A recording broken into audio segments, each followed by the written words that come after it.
To the hidden secrets of Henry Ford's River Rouge, America's most powerful factory, 6:30 in the morning, January. The kind of cold that turns your breath to fog before it leaves your mouth. The Rouge River moves slowly past the empty loading docks, its surface catching the first light of dawn, steam rising where the water meets freezing air. Across the river, 93 buildings stretch for more than a mile in every direction. Skeletal frames, brick facades, smokestacks that haven't produced anything in decades, but still cast shadows across 2,000 acres of Michigan flatland. Walk through the old power plant, and you'll see scorch marks climbing the walls like black fingers, reaching towards skylights that no longer exist. The control room gauges are frozen at readings from February 1st, 1999. The needles stuck at positions they'll hold forever. There are still hard hats hanging on hooks near what used to be the entrance. Names written in fading permanent marker. Identification for men who never came back to claim them. The floor is covered in a decade of dust, broken glass and bird droppings. In the corner, a coffee cup sits on a desk. The liquid inside long since evaporated, leaving a brown ring that marks the exact moment when ordinary routine became catastrophe. Henry Ford built this place on a simple promise: make cars so cheap that every working man in America could afford one. What he didn't mention in the advertisements, in the press releases, in the carefully staged photographs of happy workers on assembly lines, was who would pay the real cost. Not in dollars. Ford had plenty of those. In blood, in broken bodies, in lives cut short, in men who went to work one Monday morning and never came home because someone, somewhere, decided that profit mattered more than the $50,000 it would have cost to replace a faulty valve. The question isn't whether River Rouge changed America. It did. The question is, what did America become in the process? When Henry Ford bought the land along the Rouge River in 1915, he wasn't thinking small. He never did. The man who'd revolutionized manufacturing with the moving assembly line at Highland Park had already made himself one of the richest men in America. The Model T was printing money, $60 million in profits that year alone, equivalent to roughly $1. $7 billion today. Highland Park was running at capacity, producing 308,162 cars annually. But Ford saw the limitations. Every component that arrived from outside suppliers added cost, added delay, added a point where someone else controlled his destiny. Steel came from Pittsburgh, traveling hundreds of miles by rail. Glass came from Toledo, rubber from Akron, upholstery fabric from New England mills. Each supplier had to make their own profit. Each one could raise prices or delay shipments. Each one represented a vulnerability in Ford's carefully calculated system. Ford wanted something different, something that had never been attempted on this scale. He wanted total control over every aspect of automobile production, from the raw materials emerging from the ground to the finished vehicle rolling off the assembly line. Vertical integration wasn't a new concept. Carnegie had done it with steel, but Ford envisioned it on a scope that would dwarf anything that came before. The land he chose sat along the Rouge River in Dearborn, 7 miles southwest of Detroit. It was swampland, mostly, considered worthless by local real estate standards. Mosquitoes bred in the stagnant pools.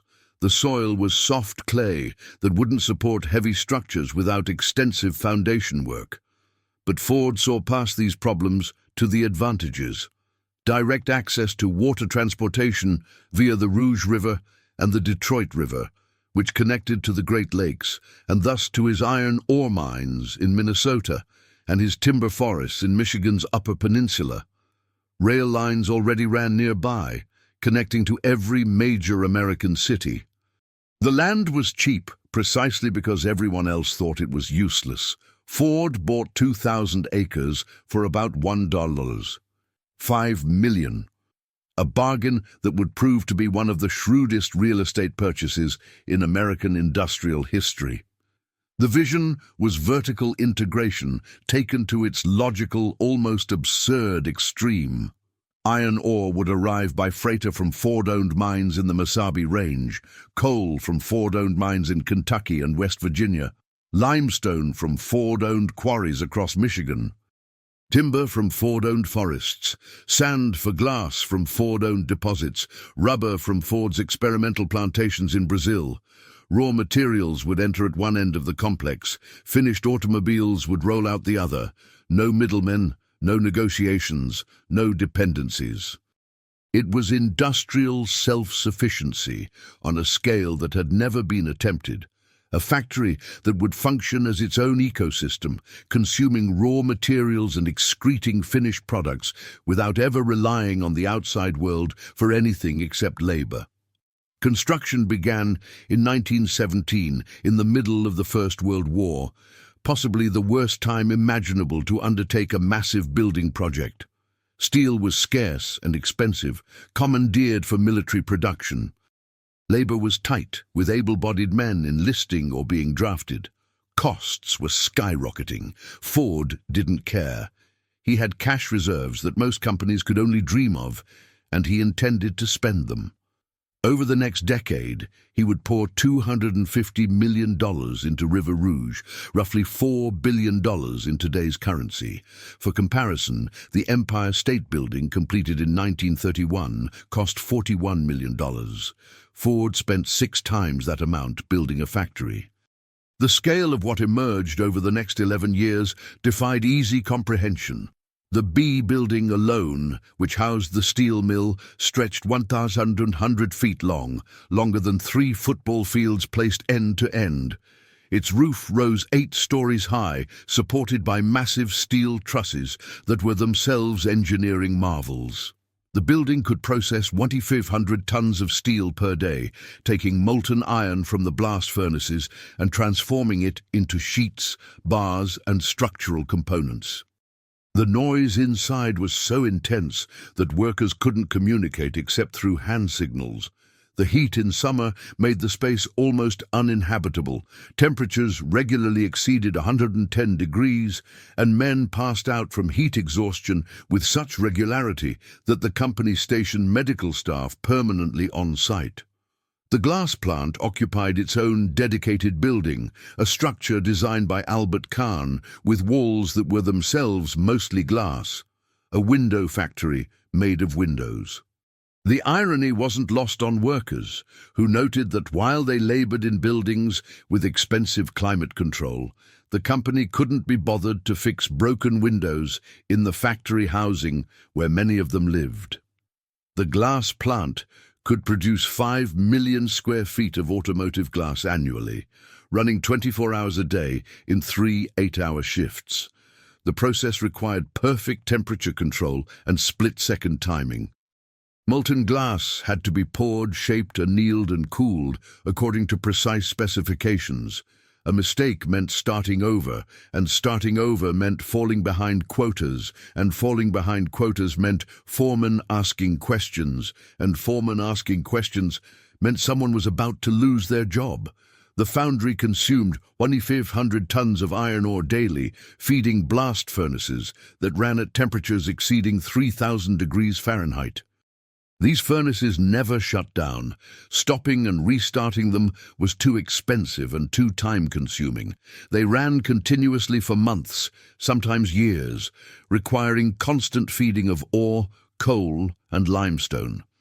Men worked in proximity to these furnaces, wearing minimal protective equipment because heavy gear slowed them down, and slowing down meant falling behind the production schedule. Burns were so common that the infirmary kept a standing supply of specialized dressings. Respiratory problems from breathing superheated air and metallic particles were considered normal occupational hazards, not something the company needed to address. Albert Kahn, the architect who designed most of the complex, pioneered what he called daylight factories, buildings with enormous windows and glass roofs that maximized natural light. The principle was simple: natural light was free, electric lighting cost money. that Cairns' daylight factories were also brutally hot in summer, and freezing in winter didn't factor into the design decisions. Comfort was expensive, light was cheap, the choice was obvious. By 1928, River Rouge had grown to employ 75,000 workers, spread across 93 buildings covering 2,000 acres. The complex had its own police force, its own fire department, its own hospital, even its own newspaper. It consumed more electricity than many American cities. The railroad network inside the plant comprised 100 miles of track, more than many commercial rail lines. 15,000 different parts went into a single Model A, and River Rouge either manufactured or assembled all of them. The company measured efficiency in seconds per vehicle. During peak production in 1929, a completed automobile rolled off the assembly line every 49 seconds. Do the math. That's 73 cars per hour, 1,752 per day, assuming 3 8-hour shifts. The machinery never stopped. The conveyors never paused. The workers never got ahead of the pace, never caught their breath, never had a moment where they weren't reaching, turning, fastening, moving, reaching again. Visitors came from around the world to witness this spectacle of industrial coordination. Diego Rivera spent months at River Rouge in 1932, sketching workers for his famous Detroit industry murals. What Rivera painted was aspirational, heroic, muscular men in dramatic poses, controlling powerful machines, building the future with their hands. What he didn't paint, what his patrons would never have allowed, were the men with missing fingers. The men coughing up blood in the locker room, the men who'd been beaten by Harry Bennett's security forces for talking about unions. Art requires editing. The official version of River Rouge was spectacular. The actual version was something else entirely. Charles Lindbergh toured the facility in 1927, shortly after his transatlantic flight made him the most famous man in America. Ford gave him the full treatment. Private tour, lunch with management, photo opportunities for the press. Lindbergh was impressed. How could he not be? The scale, the efficiency, the sheer productive capacity of the place was unlike anything else on Earth. Joseph Stalin was equally impressed, though from a different ideological position. He sent Soviet engineers to study Ford's methods, to learn how capitalism achieved such extraordinary output from industrial labor. These engineers returned to Russia and helped build the massive automotive plants that would produce tanks and trucks for the Red Army during World War II. The Gorky automobile plant, opened in 1932, was a near-exact copy of River Rouge's layout. Stalin understood what Ford understood: control the means of production completely, push workers to their physical limits, and you can accomplish things that seem impossible. But there was something visitors didn't see during their carefully guided tours, something that wasn't included in the promotional photographs or the architectural drawings or the breathless press coverage of American industrial might. Behind the engineering marvel, behind the statistics of productivity and profit, behind the carefully managed tours and the promotional photographs, there existed a parallel system of control that had nothing to do with manufacturing efficiency and everything to do with fear. This system had a name, the Service Department, and it had a leader who embodied everything dark about American industrial capitalism: Harry Herbert Bennett. Bennett arrived at Ford in 1916, a former sailor with a face that advertised violence. Broken nose, scarred knuckles, eyes that never quite settled on anything, always scanning for threats or opportunities. His official biography listed his background as Navy, various occupations. The truth was messier. He'd been a street fighter in Detroit, a man who solved problems with his fists first and considered conversation a waste of time. Henry Ford, for reasons that remain unclear, saw something in Bennett that appealed to him. Maybe it was Bennett's absolute loyalty. Maybe it was his willingness to do things that Ford wanted done but couldn't be seen ordering. Maybe Ford simply enjoyed having a dangerous man around, a pet wolf on a leash. Whatever the reason, Ford hired Bennett initially as personal security, a bodyguard for the old man and his family. But gradually, methodically, Bennett's authority expanded. By the mid-1920s, he controlled plant security at Highland Park. By 1928, he commanded what amounted to a private army at River Rouge. The service department eventually employed 3,000 men, not engineers, not skilled tradesmen, but enforcers. These weren't security guards in the conventional sense. They were muscle. Ford recruited them from prisons, offering jobs to ex-convicts who couldn't find legitimate employment elsewhere. He recruited from boxing gyms, looking for men who knew how to throw a punch and weren't bothered by the sight of blood. He recruited from the Detroit underworld, men with connections to organized crime, men who understood intimidation as a business practice. Bennett believed ex-convicts made the best enforcers. His reasoning was simple. Men with criminal records had limited options. They couldn't easily find other jobs. They understood the threat of going back to prison. They were loyal, not out of any sense of company pride, but out of economic desperation, which Bennett correctly recognized as more reliable than enthusiasm. These men would do what they were told because the alternative was unemployment. And unemployment for a man with a record meant poverty, meant hunger, meant watching your family suffer. Bennett weaponized their desperation. Their job on paper was plant security. Their actual job was intimidation, surveillance, and when necessary, violence. Service department men patrolled the factory floor in groups, never alone, always 2, 3, sometimes 4 together, walking the aisles between machinery, watching, listening, looking for signs of trouble. What constituted trouble was deliberately vague. Talking too long during breaks could be trouble. Gathering in groups larger than 3 or 4 could be trouble. Mentioning unions, even in passing conversation, was definitely trouble. The ambiguity was the point. If workers never knew exactly where the line was, they'd stay well back from it out of caution. The surveillance extended beyond the factory walls. Bennett's men followed workers to their homes, noted which bars they visited after their shifts, who they spoke to, what political meetings they attended. Bennett maintained files on thousands of employees, thick manila folders with names, addresses, family information, political affiliations, social connections, any detail that might prove useful. Know a man's weaknesses, and you controlled him. Did he have a sick wife who needed expensive medical treatment? Did he have children in college? Did he owe money to bookies? Did he drink too much? Did he visit prostitutes? All of it went into the files. All of it could be leveraged when needed. Troublemakers, and the definition of troublemaker was whatever Bennett said it was, found themselves assigned to the worst jobs in the complex. The foundry in July and August, where temperatures exceeded 120 degrees, and men passed out from heat exhaustion after 20 minutes. The loading docks in January and February, unheated, exposed to wind coming off the Rouge River, where frostbite was common and hypothermia a real danger. Positions next to the loudest machines, where hearing loss was guaranteed within months.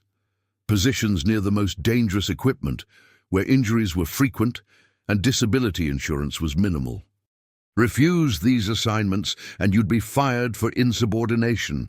Accept them and hope you survived long enough to move to something better.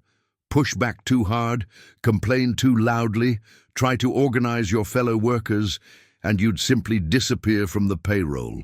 No warning, no hearing, no appeal. You'd show up for your shift and find your time card missing from the rack. When you asked the foreman what happened, he'd shrug and suggest you try your luck elsewhere. Your name would be circulated to other Detroit automotive plants, Ford, GM, Chrysler, all the suppliers, with the notation that you were unreliable, a troublemaker, not to be hired under any circumstances. In a city where automotive employment represented the difference between working-class stability and poverty, blacklisting was economic execution. Ford himself seemed not just to tolerate Bennett's methods, but to actively approve of them. The relationship between the two men was strange, almost pathological. Ford was 53 when he hired Bennett, already one of the richest men in America, already famous for pioneering the $5 day and revolutionizing manufacturing. Bennett was 26, uneducated, crude, violent, yet Ford promoted him over educated engineers, over experienced managers, over men who'd worked loyally for the company for decades. By the 1930s, Bennett had more practical authority than Edsel Ford, Henry's own son and the nominal president of the company. Want to see the old man? You went through Bennett? Want approval for a major expenditure? Bennett could veto it. Want to implement a new policy? Better make sure Bennett agreed. The relationship reflected something deep in Ford's personality, something that complicated his public image as a benevolent industrialist who genuinely cared about workers. Ford's views on labor were paradoxical, contradictory, ultimately incoherent. He'd pioneered the $5 day in 1914, shocking the business world by doubling wages overnight. He genuinely believed in paying men enough to buy the products they made. How else could mass production work without mass consumption? But he also believed those men needed constant supervision, needed guidance, needed to be protected from their own worst impulses. Ford's sociology department, established shortly after the $5 day, sent investigators to workers' homes unannounced. These investigators checked for alcohol, checked for cleanliness, checked whether the family attended church, checked whether the wife was properly managing household finances. Workers who failed these inspections, and the standards were entirely subjective, had their wages docked or found themselves fired. Ford saw no contradiction between paying good wages and micromanaging every aspect of workers' private lives. He was helping them, as he saw it. He was teaching them proper American values, rescuing them from poverty and vice through a combination of good wages and strict oversight. By the 1930s, this paternalism had metastasized into something darker, crueler, more openly authoritarian. The Depression had created a vast pool of desperate labor, men willing to work for any wage, under any conditions, because the alternative was watching their families starve. Ford no longer needed to offer competitive wages to attract workers. Men lined up at the gates every morning hoping for a chance, any chance. The $5 day was ancient history, replaced by wages that consistently lagged behind General Motors and Chrysler. When the industry average hit $7 per day, Ford was paying $6. When GM raised to $8, Ford went to $7. Always a step behind, always just enough less to notice in your weekly pay envelope, but not enough to justify the risk of quitting and trying your luck elsewhere. Speed-ups became routine. The assembly line ran faster. Quotas climbed. Break times shrank from 15 minutes to 10 to 5. Bathroom breaks required permission from your foreman, and foremen who granted too many permissions got questioned by their supervisors. Men worked through injuries because missing even a single day meant losing your position to one of the hundreds waiting at the gate. The accident rate climbed year after year. Lost fingers, crushed hands, back injuries, respiratory problems from breathing metal dust and chemical fumes. The company doctor would patch you up and send you back to the line. Take too long to recover and you'd find your position filled when you returned. Workers had names for River Rouge. They called it the slaughterhouse. They called it the sweatshop. They called it the meat grinder. They called it hell with a time clock. These weren't exaggerations. These were descriptions of daily reality for men who spent 40 years feeding themselves into a system that consumed their bodies and their health, and gave them just enough money to keep showing up day after day until they either died or became too broken to continue. Union organizers from the United Auto Workers understood that River Rouge was the prize. If they could organize Ford's flagship plant, they could organize the entire industry. The UAW had already won major victories. General Motors had capitulated after the famous Flint sit-down strikes of 1936 and 1937, where workers occupied factories and refused to leave until management negotiated. Chrysler followed shortly after. But Ford remained defiant, the last major holdout among Detroit's Big Three. Henry Ford hated unions with an intensity that bordered on mania, on paranoia, on something approaching religious conviction. He saw them as communist plots designed to destroy American free enterprise. He saw them as foreign influences corrupting American workers. He saw them as personal attacks on his authority, on his vision, on his God-given right to run his company however he pleased. Bennett shared this view enthusiastically and had the means to enforce it with fists and clubs and baseball bats. The confrontation came on May 26, 1937, a Wednesday afternoon that would become known as the Battle of the Overpass. UAW Local 600 planned a simple, straightforward leafleting campaign. The strategy was conservative, legal, protected by the National Labor Relations Act of 1935, which guaranteed workers the right to organize without interference from employers. Union organizers would distribute pamphlets at Gate 4, the main entrance to River Rouge, during the shift change when thousands of workers would be entering or leaving. The pamphlets outlined union benefits, explained workers' legal rights, urged them to attend organizing meetings. Nothing revolutionary, nothing threatening, just information. Walter Reuther and Richard Frankenstein would lead the effort. Reuther was 29 years old, a skilled tool and die maker who'd worked at Ford before being fired for union activities. He'd spent time in the Soviet Union studying their automotive plants, had seen how industrial workers could wield collective power when properly organized. Frankenstein was 32, a former college football player turned labor organizer, physical and imposing, but committed to nonviolent tactics. Both men understood the risks. They'd heard stories about Bennett's service department. They knew Ford's reputation for violence, but they also knew that federal law was on their side, that they had a right to distribute literature on public property, that the National Labor Relations Board would back them up if Ford tried to interfere. They were correct about the law. They were naive about whether the law would protect them. The plan was deliberately public, deliberately documented. Reuther and Frankenstein invited reporters from every Detroit newspaper. They invited photographers.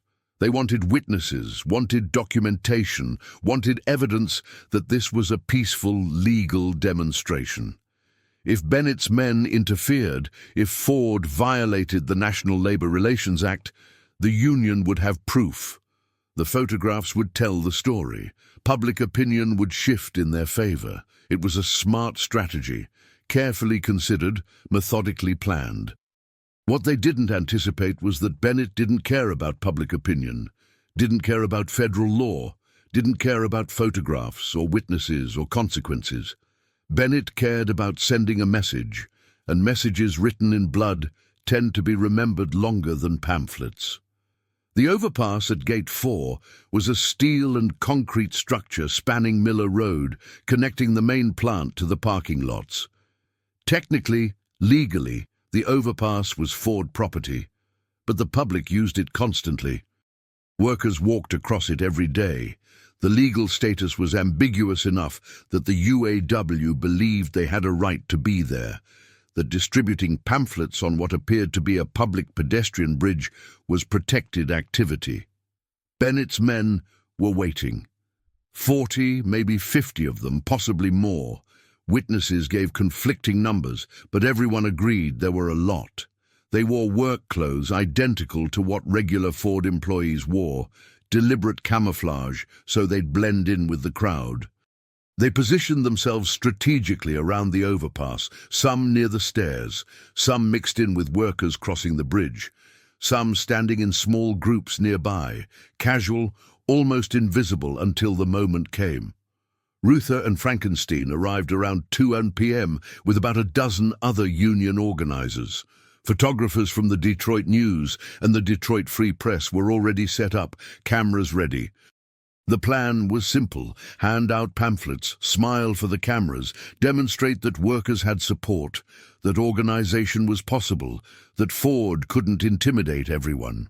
For the first few minutes, everything proceeded normally. Reuther distributed literature. Workers took pamphlets, some enthusiastically, others cautiously glancing around to see if any foremen were watching. Photographers snapped pictures. It was going exactly as planned. Then someone gave a signal. Maybe Bennett himself, watching from somewhere inside the plant. Maybe one of his lieutenants positioned on the overpass. Whoever it was, the signal was clear. They came from all directions simultaneously, a coordinated assault, planned and rehearsed, executed with brutal efficiency. Reuther went down first. 5 or 6 men surrounded him, fists hammering into his face, his ribs, his kidneys. He tried to protect his head, and they kicked his arms. He tried to curl into a defensive position, and they stomped on his back. Frankenstein saw what was happening and tried to reach Reuther. More men grabbed him, held his arms while others punched his stomach, his chest, his jaw. He was bigger than Reuther, former college athlete, could probably have held his own against 2 or 3 attackers. But there were 7, 8, maybe 10 of them, and holding his own wasn't an option. They threw Reuther down the concrete stairs. He tumbled, trying to protect his head, blood from his nose spattering the steps. He tried to stand, and they kicked him back down. Frankenstein managed to pull free for a moment, tried to run, got grabbed again. They worked him over methodically, not wildly, not in rage, but with the practiced efficiency of men who'd done this before and knew exactly how to hurt someone badly without killing them. Broken ribs, not a punctured lung. Split lip, not a crushed jaw. The kind of beating that sends you to the hospital but doesn't require a murder investigation. The other union organizers tried to help and got the same treatment. 16 people ended up injured. 7 required hospitalization.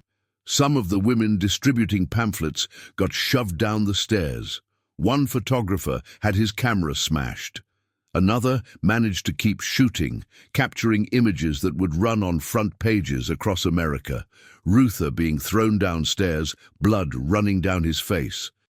Frankenstein held by multiple men while others beat him. Service department thugs with raised fists, standing over fallen organizers. The beating lasted maybe 3 minutes total. Then Bennett's men vanished back into the plant, disappeared into the crowd of workers, melted away like they'd never been there. Reuther and Frankenstein lay on the pavement bleeding. Police cars sat parked less than 50 yards away. Dearborn police officers stood watching the entire incident. They didn't intervene. They didn't arrest anyone. They didn't even approach the injured organizers to see if medical assistance was needed. They simply watched, neutral observers, to an assault that violated multiple federal and state laws. Their inaction wasn't accidental. Dearborn's mayor was Clyde Ford, no relation to Henry despite sharing a name, but very much connected to the company. His law firm represented Ford Motor Company. The police chief's brother worked in Ford's legal department. 2 city council members held management positions at River Rouge. Dearborn's entire tax base depended on Ford remaining prosperous and operating at full capacity. The city government wasn't independent of the company. It was effectively a subsidiary. When Bennett's men broke federal law in broad daylight with dozens of witnesses, Dearborn authorities looked the other way because looking the other way was their job. The attack was over. The photographs existed. The reporters had their story. 49 people were injured that day. Not a single Ford Service Department employee was arrested. Not one. Bennett held a press conference the next day and claimed the union organizers had started the violence, that his men were merely defending company property against communist agitators. He pointed out that the overpass, despite appearing public, was technically Ford-owned private property. The union had trespassed. His men had responded appropriately to an illegal incursion. The press didn't buy it. The photographs were too clear, the witnesses too numerous. Editorial pages across the country condemned Ford for the brutality. The Detroit News, generally sympathetic to business interests, called it an unprovoked attack on peaceful citizens exercising their constitutional rights. The New York Times ran the story on the front page. Newsreels showed the footage in theaters. Suddenly, millions of Americans who'd never thought much about labor unions were seeing photographs of bloodied men being beaten by corporate thugs while police stood idle. Public opinion shifted dramatically, swiftly, decisively against Ford. But Henry Ford didn't care about public opinion. He cared about control. Bennett remained in his position. No one was fired. No one was disciplined. The service department continued operating exactly as before. The message was sent and received. This is what happens to people who challenge us. This is what we're capable of. This is what we're willing to do. Unions were welcome to file complaints with the National Labor Relations Board, welcome to file lawsuits, welcome to write editorials condemning violence. But in the physical space of River Rouge, on the factory floor where production happened, Bennett's men controlled territory, and they controlled it absolutely. The National Labor Relations Board launched an investigation. After months of hearings, taking testimony from hundreds of witnesses, reviewing medical records and photographs and police reports, they found Ford guilty of unfair labor practices, of interfering with workers' rights, of using violence to suppress union organizing. The board ordered Ford to stop interfering with union activities, to rehire workers who'd been blacklisted for organizing, to post notices throughout the plant guaranteeing workers' rights under federal law. Ford ignored the order, completely, publicly. The notices never went up.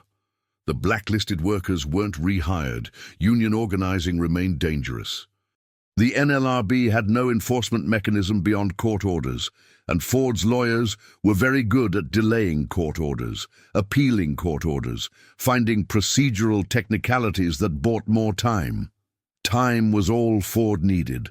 Time to wear down the opposition. Time for public attention to move elsewhere. Time for memories to fade. What finally forced Ford's hand wasn't moral persuasion or federal law or public pressure. It was money. The federal government, preparing for possible war in Europe, had awarded Ford Motor Company a $122 million contract to manufacture aircraft engines for military use. Pratt & Whitney R2800 radial engines, the same engines that would power the B-26 Marauder bomber and the P-47 Thunderbolt fighter. In today's currency, that contract was worth approximately $6 billion. It represented guaranteed profit, guaranteed production volume, guaranteed revenue at a time when civilian automobile sales were still recovering from the Depression. The government made its position clear: continue violating the National Labor Relations Act and we'll cancel the contract. Find someone else to build your engines, maybe Chrysler, maybe GM. Both of them managed to operate profitably while respecting federal labor law. Surely Ford could do the same. Losing that contract would have cost Ford hundreds of millions in profits. More importantly, it would have damaged the company's relationship with the federal government at precisely the moment when military contracts were becoming the most lucrative business in American manufacturing. War was coming. Everyone knew it. When it arrived, companies with proven track records of government cooperation would get the contracts. Companies with reputations for lawlessness and violence would get nothing. Henry Ford finally, grudgingly, very reluctantly, allowed negotiations with the UAW, but he didn't participate directly. He couldn't bring himself to sit across from union representatives. Instead, he sent surrogates, let them hammer out an agreement while he remained in his office. bitter and furious that the government was forcing him to deal with what he still considered communist infiltrators destroying American free enterprise. Henry Ford finally, grudgingly, allowed negotiations. In 1941, after another strike shut down River Rouge completely, Ford signed a contract with the UAW. It was the most generous agreement in the industry: higher wages than GM, better benefits than Chrysler, a closed shop that required all workers to join the union. Some say Ford capitulated because his wife Clara threatened to leave him if he didn't end the violence. Others say he was simply too old and too tired to fight anymore. He was 77, his health failing, his mind starting to go. Bennett lost his power base, but not his position. He hung on through World War II, when River Rouge converted to military production. The complex built tanks, jeeps, aircraft engines, even components for the B-24 bomber. Employment peaked at 100,000 workers, running 3 shifts around the clock. The foundry alone consumed enough coal to heat every home in a city of 50,000 people. The steel mill produced 1,500 tons per day. The Rouge became the industrial heart of the arsenal of democracy, the place where American manufacturing capacity overwhelmed the Axis powers through sheer productive volume. Henry Ford died in 1947. His grandson, Henry Ford II, took control, and one of his first acts was to fire Harry Bennett. The old enforcer left the building under armed guard, his files confiscated, his men scattered. The service department was disbanded. The era of terror formally ended. But the culture Bennett created, the surveillance, the speed-ups, the willingness to sacrifice worker safety for production quotas, that culture remained embedded in River Rouge's DNA. While workers sweated through 90-degree heat in the foundry or froze on the loading docks in January, Henry Ford had lived a very different life. His estate, Fair Lane, sat just a few miles upriver from the Rouge complex. The mansion had 31,000 square feet, 56 rooms, a bowling alley, a swimming pool, and an indoor shooting range. Ford installed a private power plant using water from the Rouge River, the same river whose pollution from his factory killed fish for miles downstream. He built an artificial waterfall in his backyard, designed English gardens, and maintained heated greenhouses where he could grow soybeans year-round. Ford was obsessed with soybeans. He believed they were the future of manufacturing, that synthetic materials derived from plants would eventually replace steel and glass. He served soybean dinners to guests, much to their dismay. He wore suits made from soy-based fabric. He had engineers develop soy-based car parts. Most of these experiments failed, but Ford had enough money to fail repeatedly without consequence. The mansion cost $2 million to build in 1915, equivalent to about $60 million today. The annual maintenance required 60 full-time staff, gardeners, electricians, housekeepers, cooks. Ford paid them well by household standards, but nowhere near what his factory managers earned. The irony seemed lost on him. The man who pioneered high wages for industrial workers saw nothing contradictory about living in a palace maintained by an army of servants, while his factory workers couldn't afford indoor plumbing. Fair Lane had another feature, a laboratory where Ford and his friend Thomas Edison conducted experiments. Edison visited frequently in his later years. The two would work through the night, tinkering with batteries, testing rubber formulas, discussing ways to make America independent from foreign resources. These collaborations were genuine. Ford revered Edison as a mentor, but they also served as useful propaganda.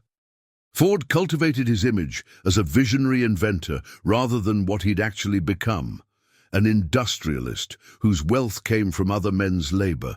The contrast between Fair Lane's luxury and River Rouge's brutality wasn't accidental. It was the business model.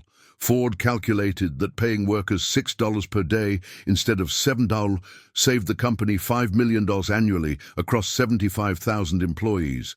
That $5 million went somewhere. Some into research and expansion, certainly. But some into Fairlane, into Edison's laboratory, into Ford's personal fortune, which by 1945 exceeded $200 billion in today's dollars. Every nickel pinched from worker wages, every safety measure deferred, every bathroom break denied, every speed-up enforced, all of it trickled upward, converting human exhaustion into shareholder value. Ford himself seemed genuinely puzzled when workers resented this arrangement. He believed he'd done them a favor by providing jobs.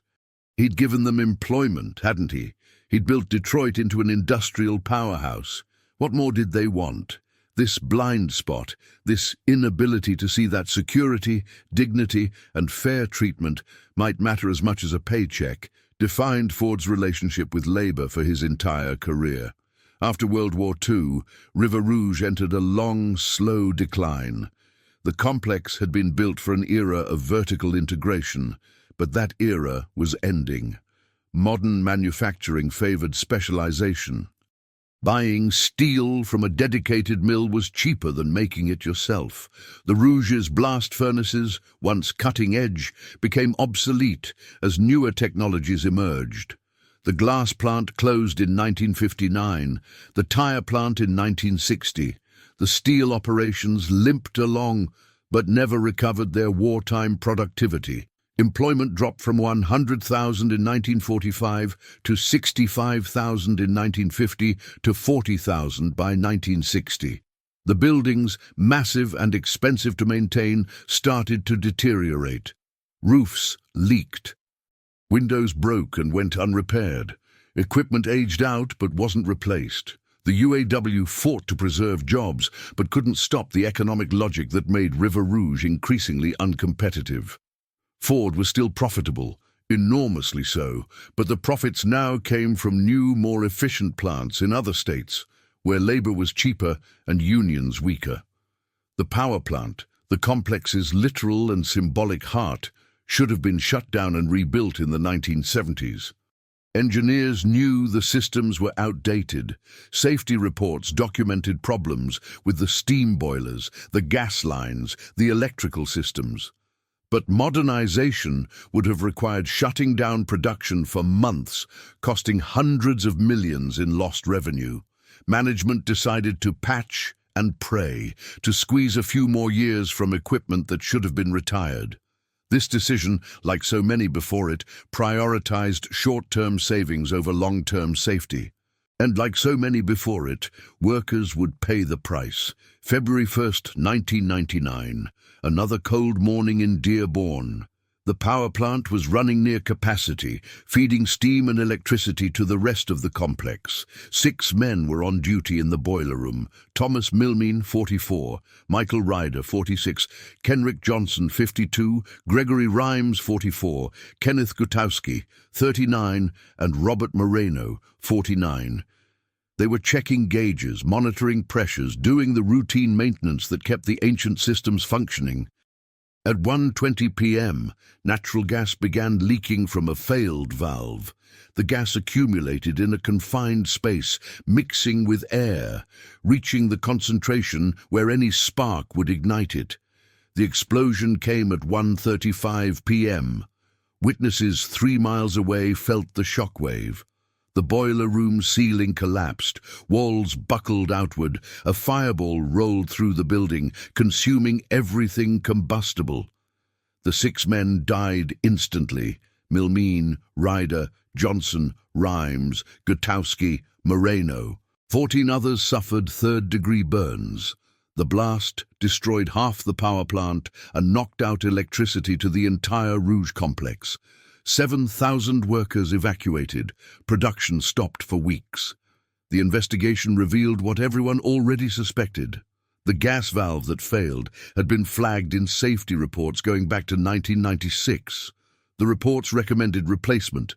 Ford's maintenance department logged the reports and did nothing. The valve was old, yes, but it still worked mostly. Replacing it would cost money and require downtime. Management calculated that the risk of catastrophic failure was low enough to ignore. They calculated wrong. 6 men died because someone looked at a safety report, looked at the budget, and decided the budget mattered more. The Michigan Occupational Safety and Health Administration fined Ford $5 million, the maximum allowed by state law. Ford's annual revenue that year was $162 billion. The fine represented 0.009% of earnings. The company also settled wrongful death lawsuits with the victims' families. The amounts were confidential, but estimated between $5 million and $10 million per family. Expensive by personal standards, negligible by corporate ones. No one at Ford faced criminal charges. No executive was fired. The power plant was demolished and never rebuilt. Production continued using electricity purchased from Detroit Edison. The explosion made national news for a day, then faded. 6 names joined the long list of men who died building, maintaining, or operating River Rouge. There's a memorial now near Gate 4, bronze plaques with their names: Thomas Millman, Michael Ryder, Kenrick Johnson, Gregory Rhymes, Kenneth Gutowski, Robert Moreno. Most visitors walk past it without stopping. River Rouge still operates today, though it's unrecognizable from its 1920s peak. The complex now employs about 6,000 workers, producing the F-150 pickup truck, including the electric F-150 Lightning. The old blast furnaces are gone, replaced by a modern assembly plant with rooftop solar panels and rainwater collection systems. Ford promotes the site as a model of sustainable manufacturing, a green factory for the 21st century. The Henry Ford Museum offers tours that highlight the complex's historical significance, its role in the development of mass production, its contribution to American industrial might. The tours are popular. Roughly 148,000 people visit each year. They see the assembly line, watch robots weld frames, observe quality control procedures. The guides explain how vertical integration worked, how raw materials entered at one end and finished cars emerged at the other. They show photographs of the complex in its prime, when it was the largest integrated factory on Earth. They mention Henry Ford's innovations, his vision, his impact on American life. They mention the 1999 explosion. They mention the Battle of the Overpass. But these events are framed as unfortunate incidents, as the cost of progress, as things that happened long ago in a different era under different management. The message, implicit but clear, is that modern Ford has learned from these mistakes. Safety is now the top priority. Workers are respected partners. The bad old days are over. Maybe that's true. Maybe the culture has changed. Maybe the current management genuinely prioritizes people over profits in ways that Henry Ford and Harry Bennett never did. But the power plant ruins tell a different story. They're still there, on the north end of the complex, fenced off and forbidden. The walls are scorched, the windows are empty. The control room gauges are frozen at the readings from February 1st, 1999. Sometimes, on foggy mornings, you can see the building from Miller Road, a black silhouette against the grey sky. Ford could demolish it. They've demolished other buildings, but they haven't touched the power plant. Maybe it's too expensive. Maybe it's contaminated. Maybe they're waiting for the last witnesses to die before erasing the evidence. Or maybe, and this is the possibility no one wants to consider, maybe the ruins remain because they're useful. A reminder, not for the public, but for the workforce. A reminder that progress has costs. A reminder that efficiency requires sacrifice. A reminder that the machine must keep running, no matter what. The Rouge River flows past the complex the same as it did in 1915. The water is cleaner now, thanks to environmental regulations that Ford fought for decades. Fish have returned. The EPA removed River Rouge from the Superfund list in 2003 after a $2 billion cleanup. You can catch base again, though the Michigan Department of Health still recommends against eating them more than once a month due to residual PCB contamination. The river remembers what the tours forget. Stand on Miller Road at dawn when the mist rises off the water and the shift change traffic hasn't started yet. You'll hear the hum of the assembly plant, the robotic whir of automation, the compressed air hiss of pneumatic tools. You'll see workers arriving, lunch pails in hand, just like their grandfathers did. The uniforms are different now. The safety protocols are stricter. The wages are better thanks to unions that fought for every dollar. But the fundamental equation remains unchanged. Their labor, management's profit. Henry Ford promised the democratization of the automobile. He delivered. The Model T put America on wheels. River Rouge made cars affordable for ordinary families. These aren't small accomplishments, but the promise came with a price tag that Ford never mentioned in his press releases. The price was paid by men who breathed foundry smoke until their lungs gave out, by men who lost fingers to stamping presses and got fired for being too slow after the injury, by men who got beaten bloody for asking for basic dignity, by men who died in an explosion that could have been prevented with a $50,000 valve replacement. We built this country on stories like River Rouge, stories where vision and brutality intertwined so completely that you can't separate them. Stories where the same man who pioneered high wages also hired thugs to break skulls. Stories where revolutionary efficiency required revolutionary exploitation. We celebrate the cars, the innovation, the American industrial miracle. We build museums and give tours and teach children that Henry Ford was a genius who changed the world. All of that is true. But truth, like River Rouge itself, has multiple layers. The question isn't whether to remember River Rouge. The question is what to remember and who gets to decide. The tours remember innovation. The museums remember progress. The photographs remember triumph. But the power plant ruins, standing there in silence, remember something else. They remember that empires are built on sacrifice. They remember that efficiency has a body count. They remember 6 men who went to work on a Monday morning and never came home because someone, somewhere, decided their lives were worth less than the cost of fixing a valve. Thomas Milmeen had 3 daughters. Michael Ryder coached Little League. Kenrick Johnson collected vintage motorcycles.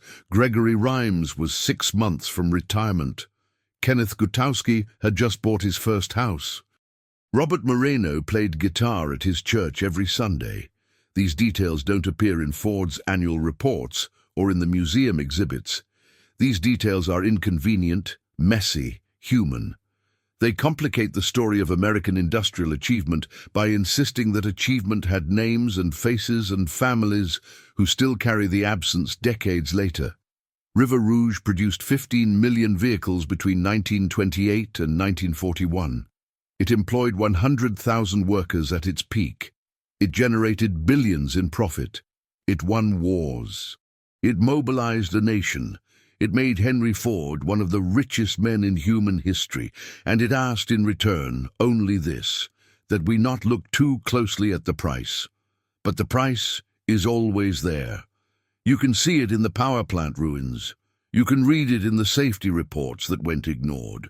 You can hear it in the stories that workers tell their grandchildren, stories about the day Harry Bennett's men came with fists and clubs.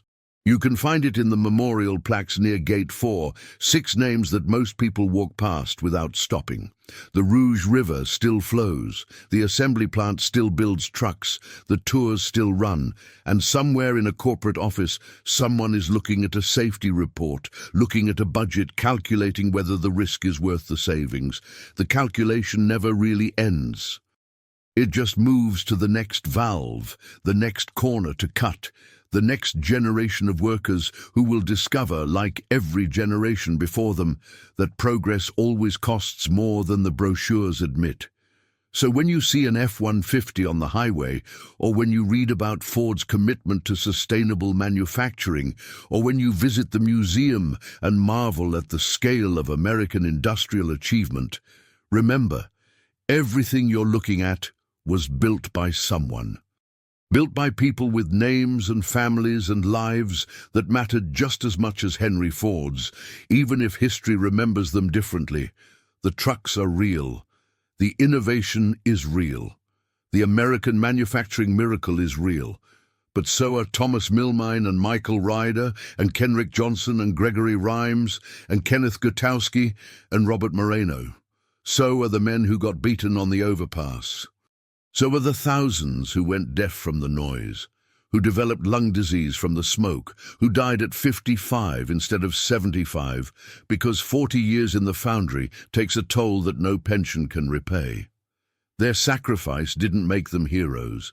It made them statistics. But statistics, if you look close enough, are always people. The question we're left with isn't new. It's the same question every industrial society eventually faces. What are we willing to pay for the things we want, and who do we expect to pay it? At River Rouge, the answer was clear. The workers paid with their bodies, their safety, sometimes their lives.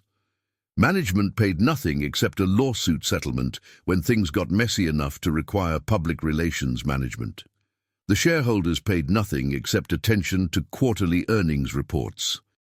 And Henry Ford paid nothing except the occasional annoyance of bad publicity, which his public relations team quickly spun into stories about visionary leadership and unfortunate accidents. That's the hidden secret of River Rouge. Not that it was efficient, everyone knows that. Not that it was innovative, the history books cover that. The secret is simpler and darker.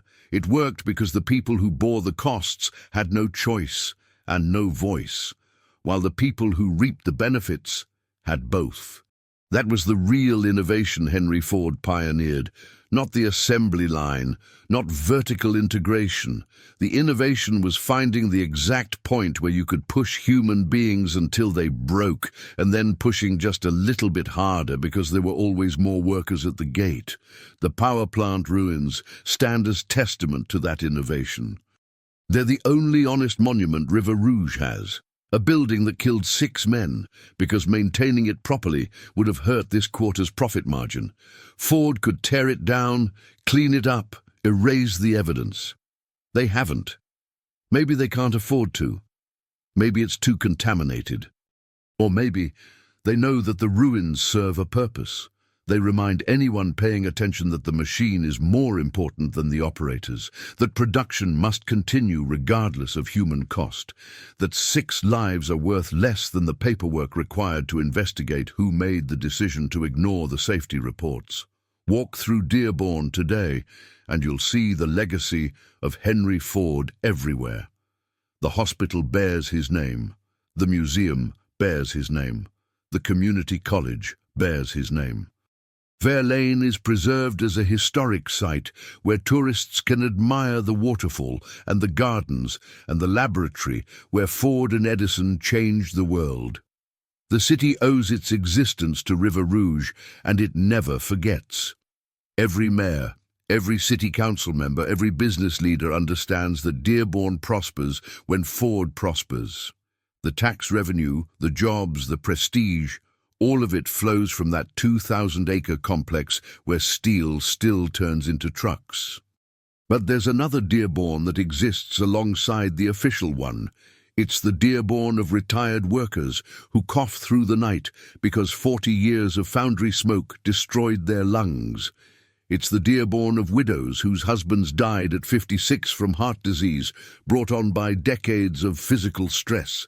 It's the Dearborn of children who grew up never seeing their fathers except on Sundays because the plant ran 3 shifts and overtime was mandatory. This Dearborn doesn't have museums or monuments.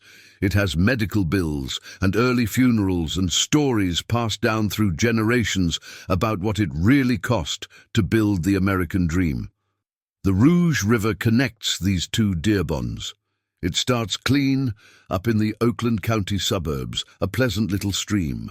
By the time it reaches the complex, it's wider, darker, carrying industrial history in its current.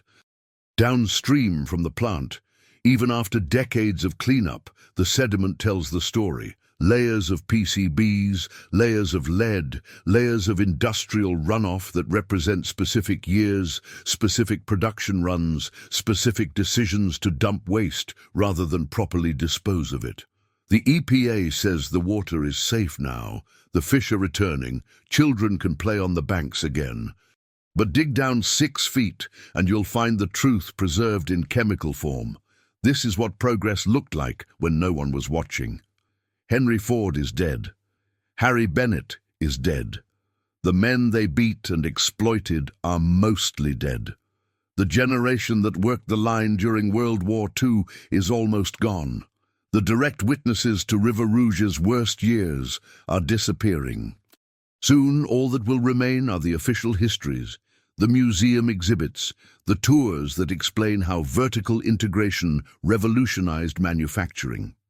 The uncomfortable parts, the violence, the exploitation, the deaths that could have been prevented, will fade into footnotes, curious relics of a cruder time, things that happened long ago under different management.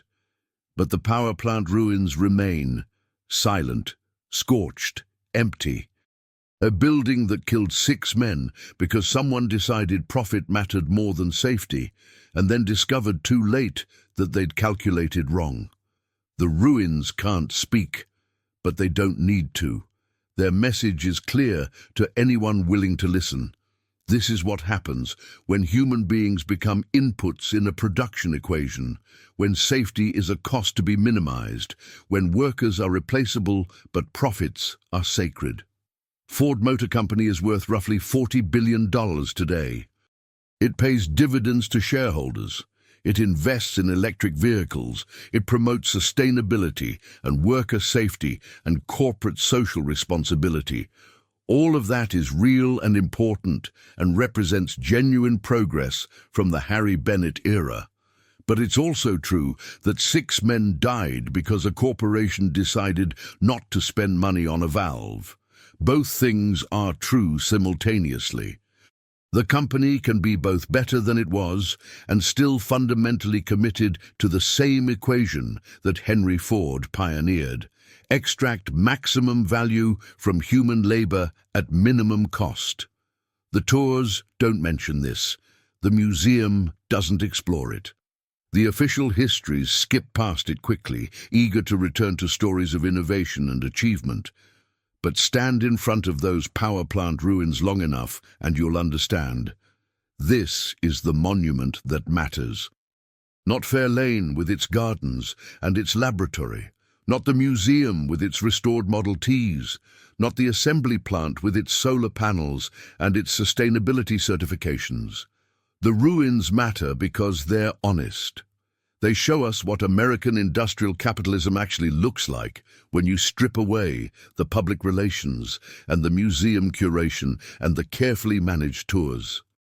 It looks like a building full of black smoke and frozen gauges, and the ghosts of 6 men who died for no reason, except that fixing a valve would have cost money and interrupted production and hurt quarterly earnings. That's the real story of River Rouge. That's the hidden secret. Not that it was efficient or innovative or revolutionary, all of that is obvious. The secret is that it only worked because the people who paid the price had no choice, and the people who made the profit never had to look at the power plant ruins and think about what their decisions actually meant in human terms.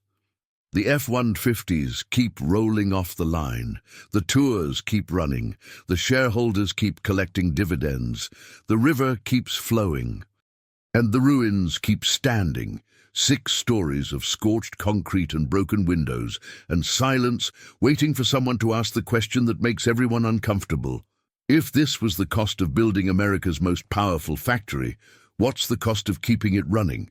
The answer, like everything else at River Rouge, is in the numbers. 6 lives for $50,000 in preventative maintenance, dozens of men beaten for asking for basic union rights. Thousands of workers poisoned slowly by industrial chemicals. Tens of thousands who gave 40 years to the assembly line and got a pension that didn't cover medical bills.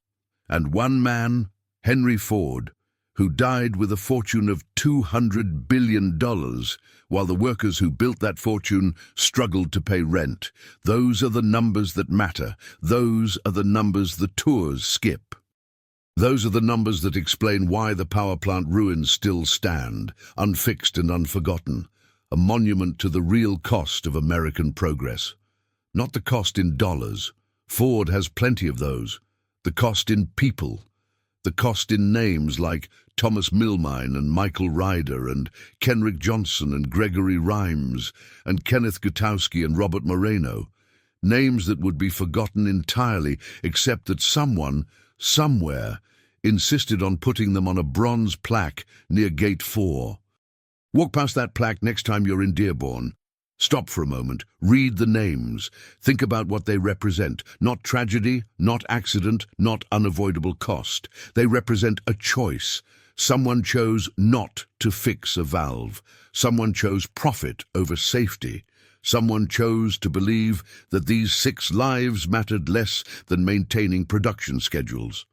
And then, when the choice proved fatal, someone chose to pay a fine rather than face criminal charges, chose to settle lawsuits rather than admit responsibility, chose to frame the explosion as an unfortunate incident rather than what it actually was. Industrial manslaughter enabled by decades of deferred maintenance and corporate indifference to worker safety. That choice is Henry Ford's legacy. Not the Model T, not the assembly line, not the $5 day. The choice. The calculation that treats human beings as expendable in pursuit of efficiency.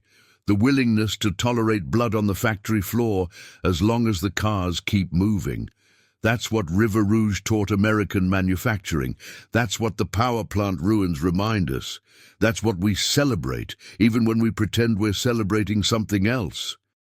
So the next time someone tells you about the American industrial miracle, about how men like Henry Ford built this country with vision and determination, ask them about the power plant. Ask them about Harry Bennett. Ask them about the Battle of the Overpass. Ask them about Thomas Milmine and Michael Ryder and Kenrick Johnson and Gregory Rhymes and Kenneth Gutowski and Robert Moreno. Ask them what those names mean and why they appear on a memorial plaque that most visitors walk past without stopping. Because the truth about River Rouge isn't found in the museum exhibits or the carefully guided tours. It's found in that plaque, in those ruins, in the stories that workers tell when the public relations people aren't listening, in the river sediment that still carries traces of industrial poison decades after the EPA declared it clean. In the lungs of retired foundry workers who can't walk up a flight of stairs without stopping to catch their breath. In the widows who bury husbands at 56 and know that 40 years in the plant is what killed them, even if the death certificate says heart disease. That's the real River Rouge, that's the hidden secret. And it's still standing there, on 2,000 acres along the Rouge River, producing trucks and profits and carefully managed narratives about American industrial achievement, while the power plant ruins stand silent in the background, waiting for someone to remember what they represent. 6 men died because fixing a valve cost too much. That's all. That's everything. That's the choice that defines River Rouge then and now. The machine must run. Production must continue. Profits must flow to shareholders. Everything else, safety, dignity, human life, comes second. Henry Ford built that equation into River Rouge's foundation. Harry Bennett enforced it with fists and clubs.